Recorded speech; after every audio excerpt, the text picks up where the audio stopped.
Welcome to the Tactical Business Podcast. I'm your host, Wade Salsky, and today I'm talking with Jason Greenwood from Greenwood Consulting. Jason, how are you doing today, sir? I'm doing super great, man. I'm super stoked to be on the pod, super stoked to be having this conversation with you, and just looking forward to it.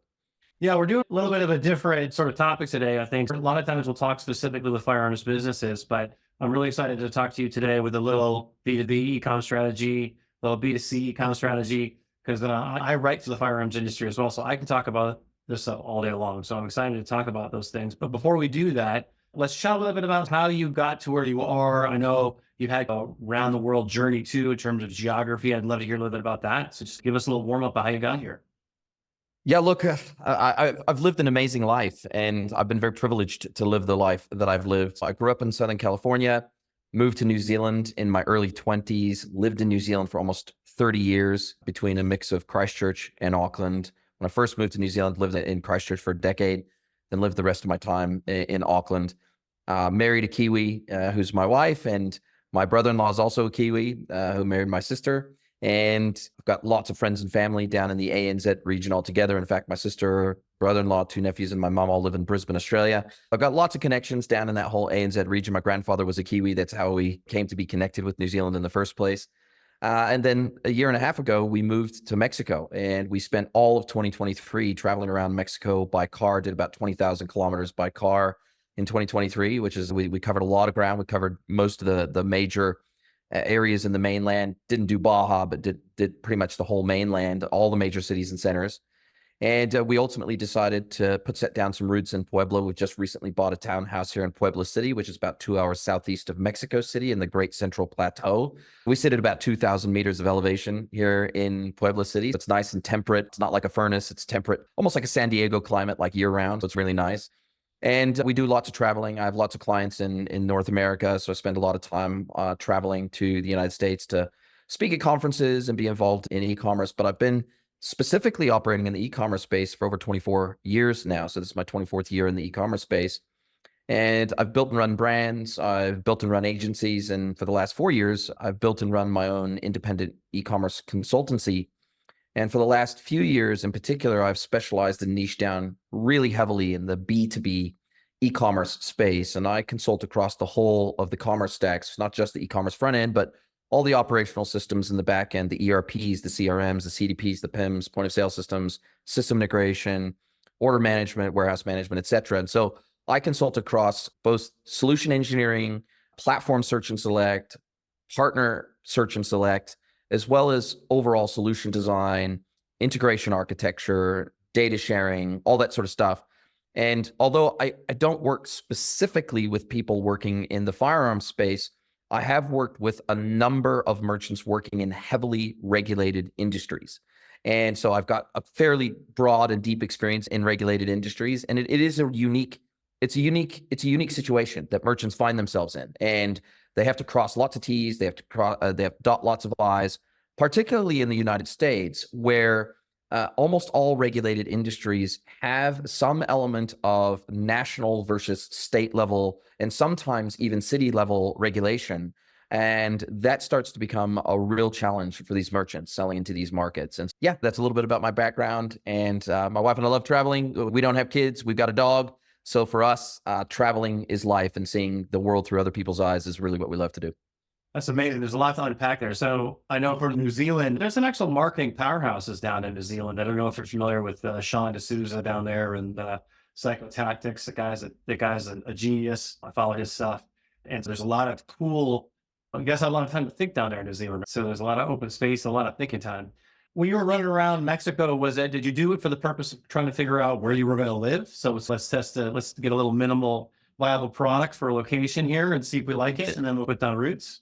It was both. It was a delayed honeymoon. My wife and I got married during COVID. And it was, for those of your audience that don't know how New Zealand handled COVID, it was the way they handled COVID is actually one of the reasons we left. It was one of the most locked down countries in the world for 3 years, and our borders were shut. And my wife and I are huge travelers, and we couldn't travel. We couldn't leave the country, or we could leave the country but couldn't get back in. And so that was the real challenge for us. But you're right, there are a lot of powerhouses from a digital e-commerce perspective in the whole ANZ region. E-commerce is not that big in New Zealand. It's in the low double digits of e-commerce penetration. It's only about that 12, 13% mark of total retail in New Zealand, but it's over 20% in Australia. So Australia has a much stronger, bigger, more vibrant e-commerce market. And I had a lot of clients that were based in Australia. And I spent a lot of time in Australia, traveling around Australia too. But the purpose of traveling specifically around Mexico was twofold. One is it was a delayed honeymoon for me and my wife post-COVID. And then two, we had a short list. We had a short list of about 10 places that we thought looked like a place we could possibly make a home out of here. And ultimately, none of the places on our short list was where we ended up. Puebla was actually a waypoint between Mexico City and Oaxaca. We were driving from Mexico City to Oaxaca, and we'd stayed in Mexico City for about a month, and we were going to stay a month in Oaxaca, which was also on our short list. And we did one overnighter in Puebla on the drive, because it's a very long drive. And we just loved the city. And we had 6 months left to go on our trip, because my wife had pre-planned kind of the whole route, and we jointly planned it together, and the places we were going to stay and the Airbnbs and all the things we were going to do while we were on that trip. We had 6 months left to go. So we're like, we could probably stop here right now, but we've got this rest of this trip that we want to do. So we carried on. We did the rest of the entire East Coast. So basically all the way down the southern part of the Gulf of Mexico, all the way down into the Yucatan Peninsula and Quintana Roo and Merida and Cancun, Playa del Carmen and Tulum, and then back up to Veracruz along the coast there. And yeah, we just fell in love with Puebla, and we said, look, if we find something better in the final 6 months, then great. But if not, then let's come back to Puebla and let's spend a bit of time here and let's see if it's as good as we think it is, which we did. We came back at the end of our trip, and we initially stayed in an Airbnb for a month here, and we continued to love it. And then we had to go back to New Zealand briefly for my wife's sister's wedding. And we also had an off-grid tiny house in Auckland that we needed to sell. So I sold that while we were there.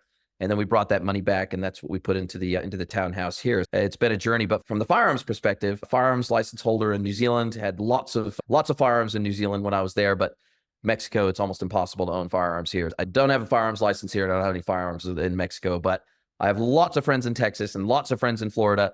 And in fact, the last major trip that I took to Texas, one of my good friends from Australia who now lives in Texas with an American wife, he's right into his firearms, and he lives about 5 minutes away from his local gun range. So we spent a full day out at his local range and shot a whole range of firearms. So I'm definitely a firearms enthusiast. Let's put it that way. And I think our audience will appreciate the freedom-loving aspect of actually choosing to uproot your family and move out of a country because you didn't appreciate the way that they dealt with your civil liberties. And I think that's I think that goes, at least for me personally, that goes a lot farther along than you telling me what kind of guns you own or don't own. That's easy to do, but to pick up your whole family, move your business to a totally new country, I think that speaks volumes about sort of your mindset around freedom, and that definitely translates on the 2A side.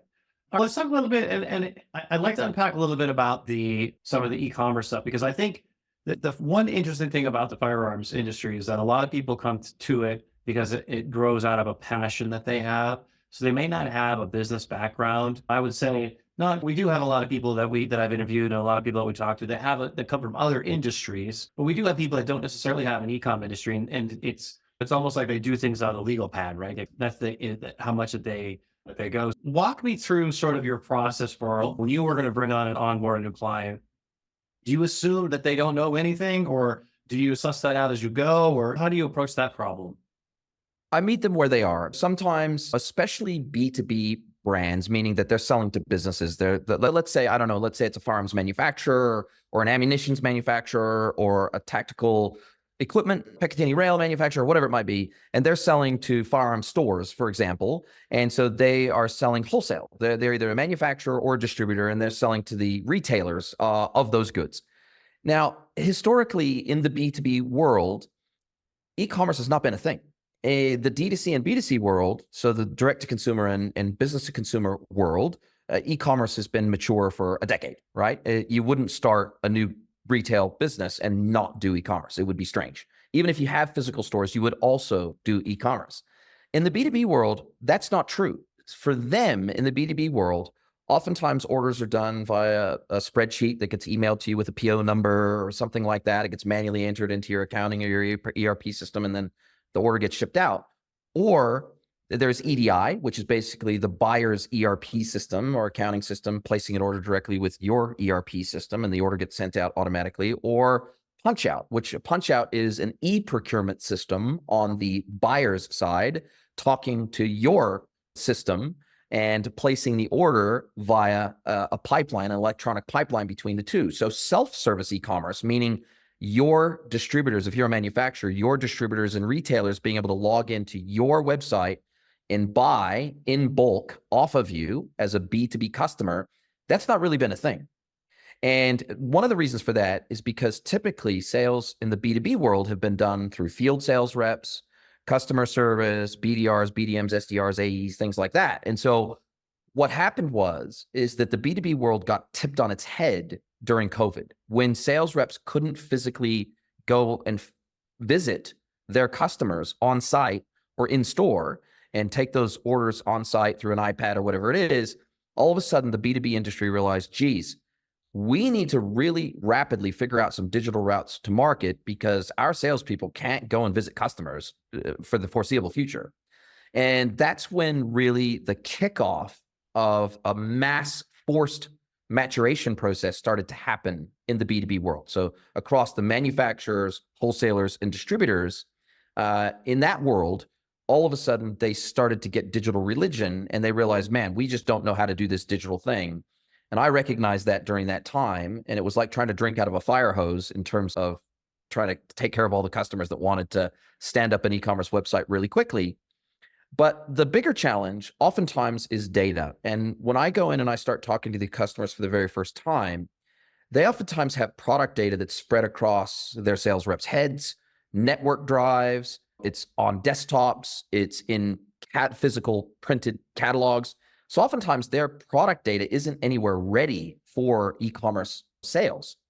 They also oftentimes don't have their customer data ready for e-commerce sales. So Bob, the sales rep, or Jill, the sales rep, knows Jane down the road, the wholesale customer, and that's how they deal with them. But they don't have their customer data at the organization level in a way that can be then linked up to an e-commerce experience so that when those people log in to the e-commerce experience, they get their right pricing, they see the right catalog items, they get their right MOQs, their minimum order quantities, they get all the trade terms that they're supposed to get, they see their credit limit and how much they can buy, they can download invoices and statements, they can make quote requests. All that stuff has to be enabled by a really well-structured account layer within the back office system so that we can get them and surface them through the e-commerce experience. And so that's usually where I begin. I do a full-blown discovery.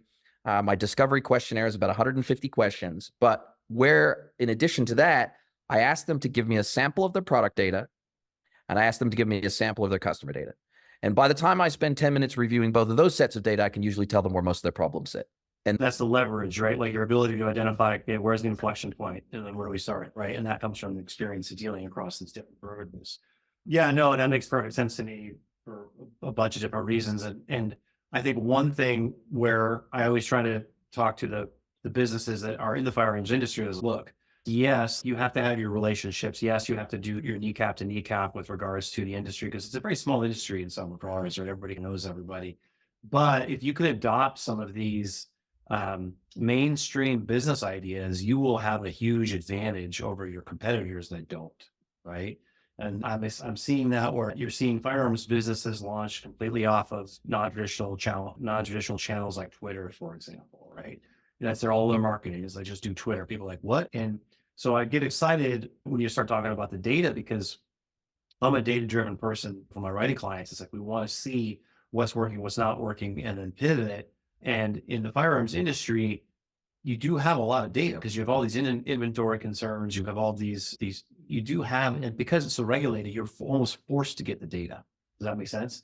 Walk me through a little bit your experience like other regulated industries about how that's actually can be used as an advantage in terms of versus, yes, it's a disadvantage because there's some drag and friction, but how can you use that as an advantage? Yeah, absolutely. So oftentimes digital systems are better equipped to help you comply with local, state, and national laws around regulated industries because you can put rule sets in those platforms about where you can sell to, which addresses, which catchments you can sell certain products into, what kind of data you need to collect at that point of sale, whether it be identification, whether it be a certification to be able to carry these types of products and sell these types of products, whether it be their business number, whether it be a whole audit trail of where this product is going into, down to the serialized numbers in some cases. Obviously, like with firearms, they're serialized, and therefore we need to be able to tell the government, okay, we've sold this serialized firearm to this retailer, and then if the government wants to go and find out who they sold that gun to, then they can go and do that. And this same guess set of restrictions or challenges applies to many other industries. So I'm thinking supplements here, drugs, over-the-counter drugs, regulated drugs that you need actually a prescription for. There's alcohol. There's many different regulated industries in addition to firearms and firearms accessories that are regulated in similar ways, meaning that there are local laws, state laws, and national laws that we have to comply with. And sometimes there is even gateway specific, meaning that if I'm taking payment via credit card through my website, then different gateways will have different regulations or rules about the items that you can sell through their gateway and take payments for. For example, the cannabis industry has faced real challenges around this because as local and state laws have loosened up, but the federal laws have not, the gateways have, in many instances, they've taken the hardest line possible, meaning they've adopted the most strictest laws within the land, and usually those are the national laws. They've adopted those as the rules for their gateway. And they've said, look, these are the rules. And if you can't abide by these rules, even if you have maybe a local or a state permit to sell cannabis, for example, you can't sell it through our gateway on your e-commerce website because we don't allow it because we adhere to the federal laws. And so this is a challenge across many regulated industries. But if you can navigate this by bringing in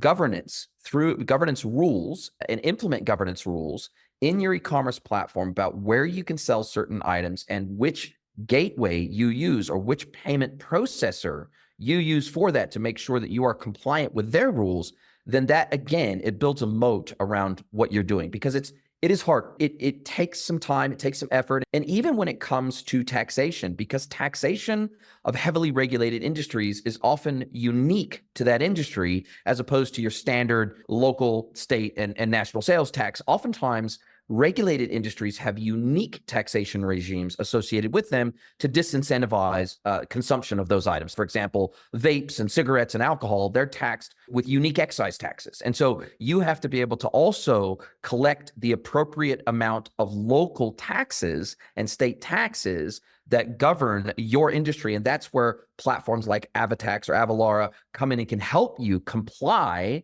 with those regulations across your industry. Like I said, there's definitely more effort, there's more research, there's more configuration. And also, when we go to search and select for the platform itself, e-commerce platform itself, some platforms handle regulated industries better than others.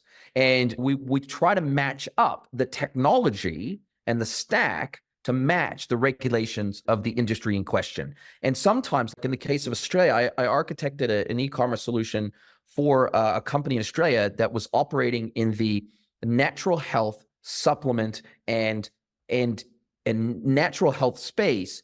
But for some of their goods, the manufacturer themselves would only sell via practitioners. And those practitioners had to at least virtually have a meeting with the customer or the patient before they could prescribe that product. So they were practitioner only item, right?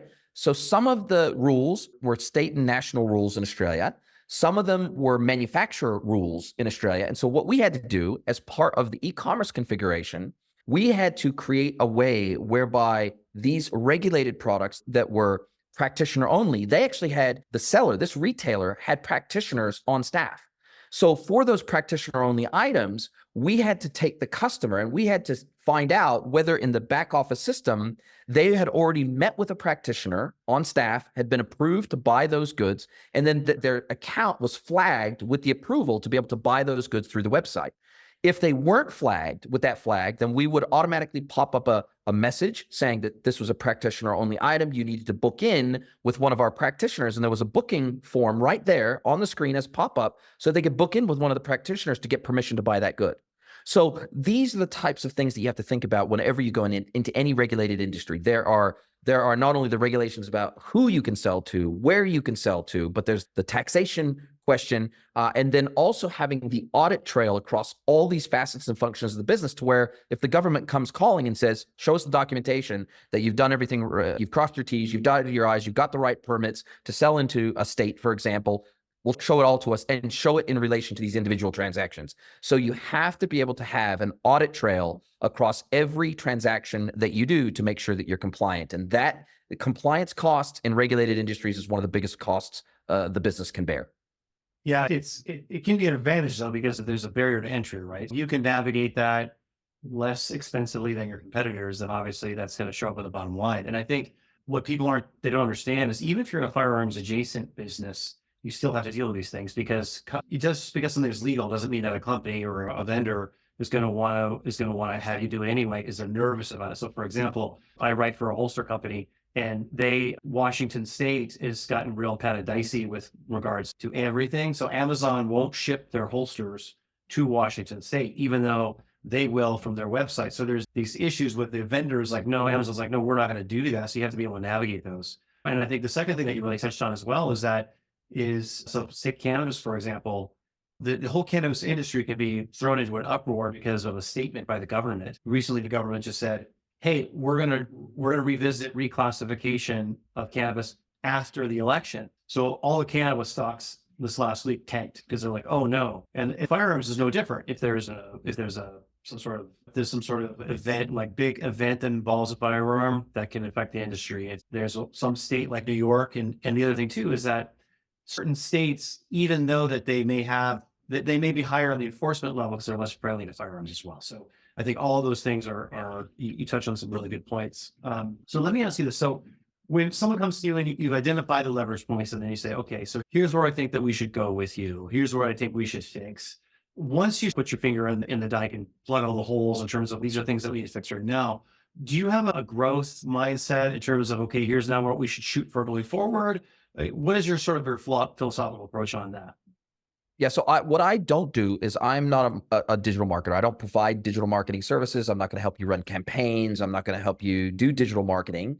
But what I will do is, and what I am often tasked with doing as part of the discovery and solution architecture process, and then also the search and select process for both the technology and the partner, my work usually culminates in what's called a BRD, a business requirements document. It's basically translating business requirements into technical requirements and technical solutions. And then that can be given out to agency partners, for example, and say, okay, give us a proposal of how long is it going to take you to build this? How much is it going to cost? What's the resources you're going to apply, et cetera? What's your project management process, et cetera?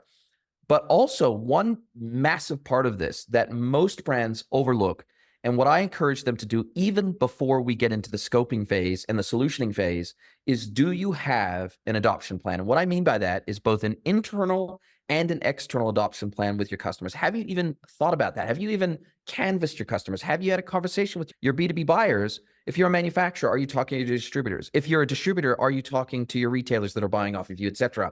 Are you asking them whether they even want self-service e-commerce? Because your whale customers, they're going to be integrating with you via EDI. Your mid-market customers that are really tech savvy, they're probably going to be integrating with you via e-procurement. So it is the SMB buyer, your business-to-business SMB buyer, they are the ones that will most likely adopt the e-commerce capability, self-service e-commerce, where I can log in and I can place an order through your website. Those are the ones that are going to probably adopt it. But your EDI customers and your e-procurement customers still probably want a whole swathe of digital services that you don't yet offer them, but you won't know unless you ask them. And so oftentimes I'm tasked when I come in with actually running the customer interviews on behalf of the brand and getting a cohort of their customers, a cross section of their customers, maybe 2 or 3 small customers, 2 or 3 mid-sized customers, and 2 or 3 whales, and get them on a 30 to 45-minute call and ask them a series of questions. And what comes out of these interviews is super interesting for the brand that's selling to them. One, oftentimes in the B2B world, people do not use the term e-commerce. It's very rare that they use that term. They'll use terms like a buyer's portal, a purchasing portal, a trade portal. They'll use completely different terminology Click and collect is will call in the B2B world, for example. They don't use the term subscription. They use auto replenishment, for example. So even the terminology that your buyers use in the B2B world is completely different to the terminology that is used in the traditional D2C or B2C world. And so making sure that we're speaking the same language as the buyer and making sure that we understand when they use the term e-commerce or when they use the term e-procurement, what do they actually mean by that? And what we find is that oftentimes, even if the buyer says, no, we wouldn't use an e-commerce website if you had it, but we would log in and we would track our orders and our shipments till the time it arrives us. We would log in and make quote requests. We would log in and make RMA or return requests. We would log in and check stock availability, research products, download collateral, point of sale collateral. We would download spec sheets, material safety data sheets. We would download PDFs. We would download exploded drawings. We would self-service a whole bunch of things through this buyer portal, but we wouldn't necessarily hit the buy now button. But what we also find is that whilst they might say that, within sort of 6 months after launch, even if they use only those other functions, we find that they naturally migrate to also completing and executing the transaction through that portal. So these are the types of discussions that I'm having on behalf of these brands when they say, help us make the business case for investing in e-commerce. And then what we do is we also have to develop an internal adoption plan, which means that if I have salespeople inside the business and they feel threatened by e-commerce and they feel like you're going to be taking money out of their back pocket in commissions for anything that comes through e-commerce, then of course there can be a lot of subterfuge and sabotage of any e-commerce activities within the business, when in actuality, you need your sales team on board because they're going to be the ones literally sitting side by side with the buyer and helping them through the first 1, 2, 3, 4 orders that go through that portal. They're going to be holding their hand to make sure that adoption happens. So when I go in, I'm oftentimes seen as the biggest enemy of sales teams. And then within 15 minutes of chatting to sales teams, I'm their best friend, because I am actually a massive advocate for offloading the crap jobs that salespeople are often asked to do in terms of administrative duties and manually keying orders into accounting systems or ERPs. I want to take all that pain away from them. And whilst also, in many cases, I recommend to manufacturers, wholesalers, and distributors that they give additional commission incentives to their sales teams for all digital channel orders. And I tell you, you get what you incent. And if you incentivize salespeople the right way, they will do almost anything you need them to do. So I'm a big advocate for salespeople and human beings. Yeah, there's a lot to unpack there. So one thing I want to do is some of our audience might not be familiar with what the term SMB means, right? Yeah. So what does the term SMB means? And I have a follow-up. Small and medium-sized business, and that will differ by vertical, market, and region. But typically, any business that's doing less than $100 million a year in revenues in the United States is considered a small or medium-sized business. And the reason why I wanted to be clear on that is because I think a lot of people might be listening to you talk and be like, oh my God, this seems so complicated and there's like a lot going on. And I think it's really important that we understand a couple of things that you said. So number one is most of, I think, firearms industry businesses that are B2B will be working in the SMB space, 100%. But the thing is that if you can get your vendors or the people that you sell, the businesses that you sell to, and you make it easy for them to go into a portal and have asymmetric meetings where they don't have to get you on the phone and they can do whatever they want to do it. And then you train them up on that. What that does is that creates a stickiness with those customers because they don't really want to go anywhere else because they get habituated to doing it with you the way that they do it. And what that does is that can create stability and continuity in your business because people are people. It doesn't matter if you think this is Fortune 500 company or if it's mom and pop store down the street. People are people. If they do something, they get used to it. They like doing it that way. It's very hard to get them off of that. And so if you can create a system that gets your other businesses to go to these portals, regardless of what you call them, right? Call them what they want to call them, then that will make those businesses more sticky with your business. And so that's number one. So if people can understand that, yes, it seems like it's a pain in the neck to do it yourself because all I want to do is make ammunition or build firearms or holsters or whatever. Great. Give it to you. Let you do everything. Make it super sticky. And then what happens is then you also, if you scale everything, if you have to scale quickly, everything's already in place, right? So talk about that a little bit. Like, because let's say that something big happens, and I've seen this with a couple of the ammunition people where and like, holy smokes, their business just scales immediately and they don't have the systems in place to do that. Does what you do, does that assist the scaling? Yeah, so I engineer most of the systems that I architect for Infiniscale. So almost in all cases, there are SaaS platforms. They're software as a service platform. So they're not self-hosted by the manufacturer, the wholesaler, distributor. They're hosted by the vendor of the software.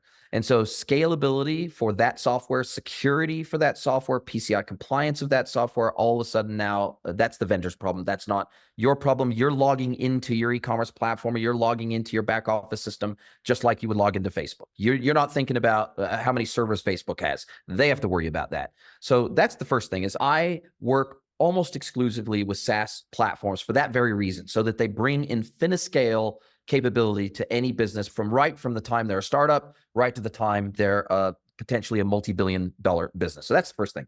Second thing we have to remember in the B2B world is that margins in the B2B world are incredibly thin, both from the manufacturer to the distributor to the retailer. That retail margins are typically much better than any layer of the wholesale channel, right? And as a result of that, anything you can do to bring efficiency to your business in the selling process and in the servicing process, that's additional margin that you don't have to give away for human beings having to provide that service to your customer. Secondarily, on the buyer side, so let's say it's a distributor buying off of a manufacturer, they are making those purchases. Those are not discretionary purchases. It is part of their job. They have to make these purchases. It's not my wife browsing a fashion website for inspiration and going, oh, I like that dress. And oh, I like that set of earrings. And oh, cool, you've recommended that as an accessory to go with that. Oh, cool, here's a lookbook. And oh, I'm inspired. People don't go to trade portals to browse and be inspired. They go to make a purchase as part of their day job. And also another thing that your audience may not realize is that over 61% of B2B buyers in the United States today are now millennials. So their expectations have changed, right? The old school way was, oh, I'm going to ring up Bob down the road because he's my account rep and I have a beer with him every Friday night, or we're on the same bowling team or whatever it is. And it's the good old boys club. That's not entirely the case anymore. Even in tight-knit industries and communities like the firearms industry, the buyers, they're doing this as their job. They don't necessarily want to do it. They're doing it to make a living. And so when they come to your trade portal, they want to get in, make their trade purchase, and get out as quickly and efficiently as possible. Because again, this impacts their margins. The more efficiently they can make their purchases, the more margin they save, and which means the more margin they make, which impacts their bottom line. So if we look at it through that lens and removing all the buying friction we possibly can, that automatically, by definition, generates loyalty in the B2B world. The second thing that generates loyalty in the B2B world is how difficult it is to create these trade relationships. Because usually, as the buyer, you've got to apply for a trade account with the supplier, with the manufacturer or the distributor. You got to apply for a trade account. You got to fill out a bunch of forms. You got to make sure you're credit worthy. You got to be assigned a trade account. They create the account in their ERP. They create the account in their e-commerce platform. And that might take anywhere from 1 to 3 weeks to get approved for a trade account with the supplier before you can even make a purchase. And so by definition, relationships in the B2B world are more sticky, because it's not like logging into your favorite fashion brand and ordering a new dress where I just fill in my name, my address, and my credit card details and you send it to me. It's not like that in the B2B world. So by definition, relationships are more sticky in the B2B world. And if you can remove friction for the buyer and increase their revenue margin as a result, they will love you forever. And I think one of the biggest fears that people have always is you got a lead, you develop the lead, you turn that person into a buyer, and something happens downstream which burns that relationship because there's just someone on the fulfillment side screwing it up, right? This is like the salesperson's worst nightmare all the time. It's like you spend, especially B2B or high ticket, right? You spend all this time developing this lead. And firearms people, my experience at least, is that in the business side, they're slow to trust. If there's not a high trust level if they don't know you, because it is so integrated with regards to coming from the armed forces or whatever. If you were an armed forces person or a veteran, then you might have some cachet that might get past that. But someone like me or whatever, if I'm dealing with that, it takes a long time to thaw people out. It really is. You do not want to spend all that time and then not have that relationship secured on the back end, which is exactly what you're talking about, especially on these high ticket B2B relationships. And so yes, you may put in some work in the front end, but if you just save one business client on the back end, more than pays for it. 100%. And to your point, In the B2B world, we're shipping cartons, pallets, and containers. We're not shipping one-off single items in most cases. Okay, maybe you've got a site or something like that maybe you ship one of, or if it's supply constrained or whatever it is, we ship small parcels. But in the main, the CLV, or the customer lifetime value in the B2B world, is massive because the cart sizes are massive.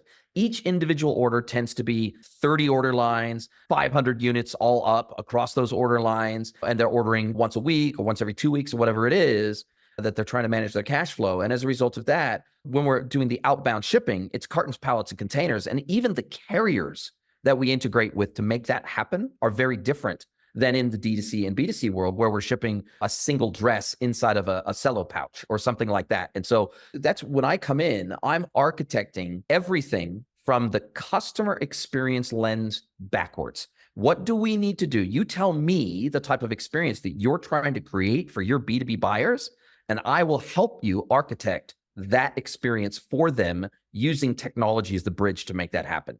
And that's really where I come in, and I provide that firepower, because oftentimes these B2B businesses, they don't even know what technology is available out there for them. They might have heard of Shopify before as an e-commerce platform, but they haven't heard of the dedicated B2B e-commerce platforms are out there that are specially designed to work with heavily regulated industries. Or they don't understand the middleware technology, the PIM systems for managing product data, the ERP systems for small and medium-sized businesses that can help them be more efficient in the back end for fulfillment and integrating with their local 3PL carrier or their third-party logistics carrier if they don't do the shipping themselves. All those considerations that B2Bs have because their business model is ultra complex, they don't know what's possible. And so really my goal when I go in and I start consulting with them as an independent, because I don't have a delivery team behind me that I'm trying to feed with build jobs, right? I'm not trying to sell the next stage of the engagement. I'm an independent consultant, meaning I just want the best possible solution for my clients, and I help them get that solution. And so I think when you first start going into demos, when you do the discovery, you start to get a picture of what their needs are. And then I base the recommendations around technology based on the 80-20 rule. Can the platform do and meet at least 80% of your needs out of the box without heavy customization? And if it can, it should probably be in our consideration set. And then when I start organizing demos and all that sort of stuff, they go, wow, didn't even know this technology existed. Didn't even know that you could make our business 25% more efficient at the flip of a switch. Had no idea that you could make my salesperson's life easier. And when we go in and we do an assessment, because we'll do an assessment of the amount of time that a sales team member or a customer service team member spends on admin functions versus adding value to the customer. And in many cases, it's between 20 and 60%. If they track time and they track activities against that time, we find that on average, 20 to 60% of a salesperson's time is spent on admin functions, adding no value to the customer whatsoever. We want to eliminate that. That's the goal. Yeah. And I think what's also important to remember too, is that a lot of these, not all platforms are the same. So let's say you've ever tried to say to yourself, hey, I want to have a CRM, and you just Google CRM. Popular CRMs. For what? There's 50 of them, 100 of them. And the nice thing about having an independent third party like you is that you're not working for HubSpot, and you have to make HubSpot fit no matter what, right? Even exactly. if you know it might be Salesforce might be better, or some other, like Ron Burgundy in Anchorman, maybe something I've never even seen before, right? You don't even know. And then you can pick specifically what works. And then I think the other thing too is that people don't understand the thought process, especially like on the manufacturing side of business, is that these things are in a sense consumables, right? So you're not consuming it as it's not a beauty product as a person, or I'm not eating food. But if I make ammunition, or if I make a firearm, or I make holsters or whatever, I have consumables of things that I have to do, and people sell to those industries. So it's not just the people making the firearms that can benefit from this. It's the people that sell the materials to those companies, right? They're firearms quote adjacent, but they are selling the pallets and the containers, and they have all these logistics issues. So that's number one, is that these things are consumables in that sense. And then I think the other thing to think about when you're going through this is that the firearms industry specifically really does have trends that impact buying, right? For the last 3 years, 4 or 5 years, everyone's been on this certain type of AR Gooch kit, right? We're going to make these Gucci ARs and we're going to go real high. And then they switch, and now we're going to do the wholesale ones where we're going to go super cheap, right? Now it's how cheap can you make them? And then it's not saturated, everyone's going to precision rifle, right? They're like, all right, now everyone's a sniper, right? So you have these ebbs and these flows and these trends. And if you're not if you're not agile with your ability for inventory and to pivot to for your manufacturing side, you're going to be stuck with a lot of inventory that you're not going to be able to move. And that's, I think, talk a little bit about that and how having the systems in place already can help you meet some of those challenges. The great thing is about once you've digitalized your transaction layer, or at least largely digitalized your transaction layer, now we can integrate demand planning, demand forecasting, and inventory management systems. We can plug those in to your digital stack. And so instead of having these crazy spreadsheets with these crazy macros where you're trying to forecast demand and you're trying to set your min maxes and you're trying to, if you're a manufacturer, you're trying to create the inbound flow of raw materials for your BOMs, because BOM, bill of materials. Let's say you're manufacturing an AR, right? Okay, cool. I've got the stock material, I've got the barrel material, I've got the carrier material, I've got these different, I've got all these different components. I may have, I've got springs, I've got the firing pin, I've got the charger, I got all these different things. I might have 100 individual components that make up the BOM, the bill of materials for this AR, and I may be sourcing those components from 50 different suppliers. So I need to manage, and again, those suppliers oftentimes won't offer e-commerce either. So they're B2Bs. And so you can't log in and just place your order. And so maybe you need to send them a PO, a purchase order, with a spreadsheet attached to an email and send it to your sales rep on their side, the supply side of the raw materials.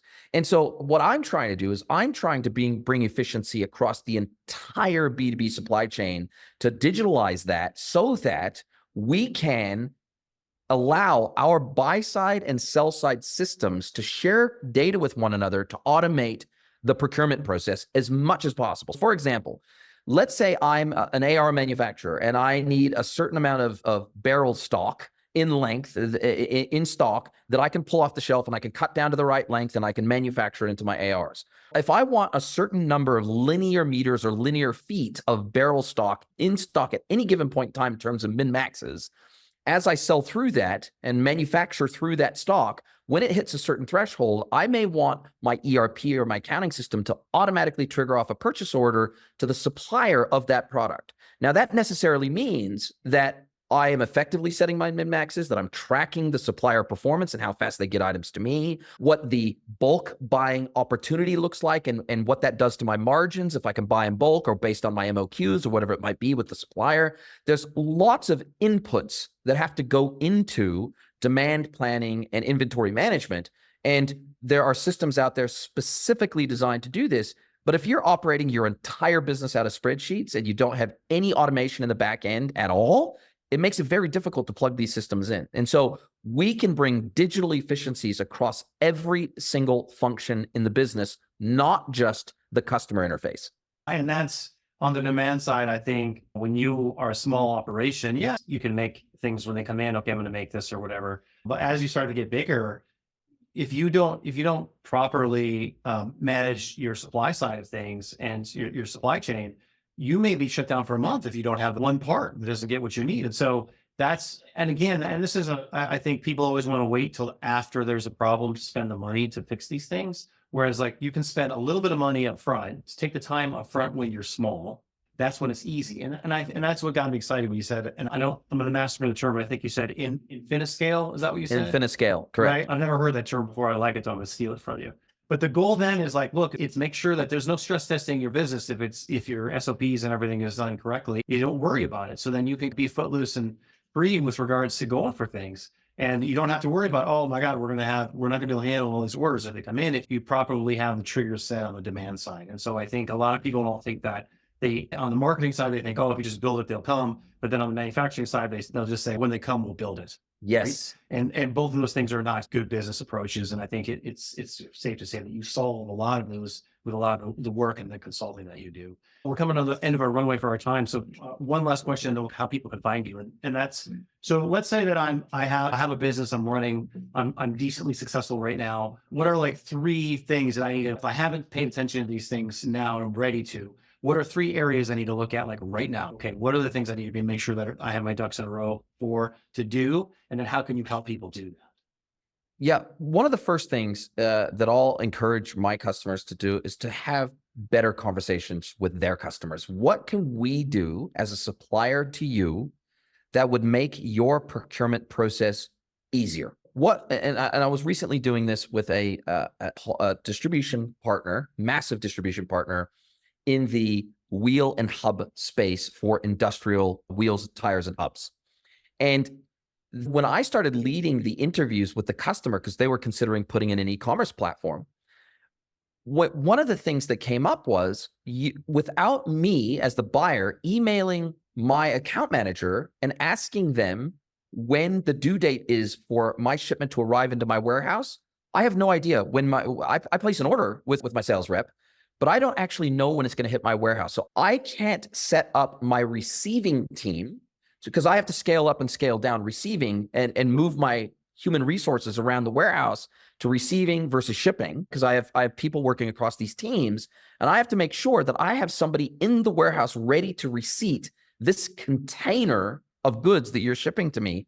But if I don't know when it's going to arrive, I can't do that. And at the moment, short of emailing my account manager and saying, could you please find out when this thing's going to arrive into my warehouse, or give me at least a date range? Is it going to be next Wednesday, or is it going to be a month from now? I don't know. I can't resource appropriately on my side. And so they said, if we had a portal where we could just log in, where we could just type in, where we could just go to our order screen and click track and track it like I can in my personal life when I order something online, that would make our lives so much easier. And this is a 50-year-old family-owned company where the son is starting to take up ownership of the digital initiatives inside the business from the father who founded the company. And until we had this conversation, we didn't even know this was a problem. Like they didn't know that this was a pain point or a frustration for their customers. So the first thing I always say is have quality conversations with your customers about ways you can make their life easier and more efficient as the buyer, because it will be absolutely enlightening for you. Then what we need to do is we need to take stock of our current situation. What is that? In many businesses I go into, Bob doesn't know what Fred does. Fred doesn't know what Jane does. Jane doesn't know what Jill does. No, like we've got these very siloed departments within the business. And so when I go into solutioning and when I go into discovery, they say, oh, we need to ask Bob about that, or we need to ask Jane about that, or we need to ask customer service about that, or we need to ask ops about that, or whatever it might be. And things evolve, quote unquote, organically over time within these businesses to make themselves more efficient in their individual functions. And oftentimes that doesn't get circulated around inside the business when those changes to process happen. And so what I would say is get your ducks in a row, draw, even if it's literally hand drawing on a whiteboard or hand drawing on a piece of paper, what your systems look like and what your processes look like for each function in the business. If you can do that so that you understand it, so that you can communicate it to someone like me, so that we can create either a digital equivalent or we can modify those processes to be more digital ready, then we'll be halfway down the track where when I get into discovery, many times it's, okay, I've asked all these questions. I need to go and speak. The CEO, for example, might go, I had no idea that's how we did that thing. And I need to go and talk to Bob about this. And there's many cases like that where they need to go away and they need to have an internal conversation, because how the CEO thought something was being done is not how it's being done today. And they get shocked and surprised. So those would be the top two things. I'd say understand the state of your data, understand the state of your processes, and then understand where your customer is coming from and develop and hone and operationalize empathy with your customer. You have to operationalize that. And the only way to operationalize that is to be talking to them on a regular basis and asking them, what can we do to make your life easier to buy from us? Yeah, and it's interesting. I think, and I think this is a great place to tie everything up, is that we want to transactionalize everything that we can transactionalize so that everyone can focus on the actual connection part of the business. And everyone wants to do it the exact opposite. They want to try to transactionalize the connection part. And that's not a sound business advice in my mind. And I think you probably share that with me. So 100% agree. So I geek out about this all day long and talk about it all day long. I get into this type of thing. And I know it's been very enlightening for some of our people. And for most of them, if they listen, or all of them, if they should, especially on the B2B side. I know the website is greenwoodconsulting.net. Greenwood Consulting. And is that the best way to get a hold of you? LinkedIn is probably the best way to get a hold of me. Can, of course, go to greenwoodconsulting.net as well. But also, I've got my own podcast, which is called the E-commerce Edge Podcast. It's all across every podcast engine, including YouTube and Rumble. And yeah, so that's the three places really, is my website, LinkedIn, and the podcast. And you can find me. Basically, if you Google my name, you can't miss me. Jason Greenwood. Amazing. Amazing. It was so good to talk to you. I'd love to have you back on the show in the next 3-6 months. I know you're going to have some adventures to talk about. And hang on, after we jump off, I want to ask you a quick question. Okay. Let's do it. Thank you.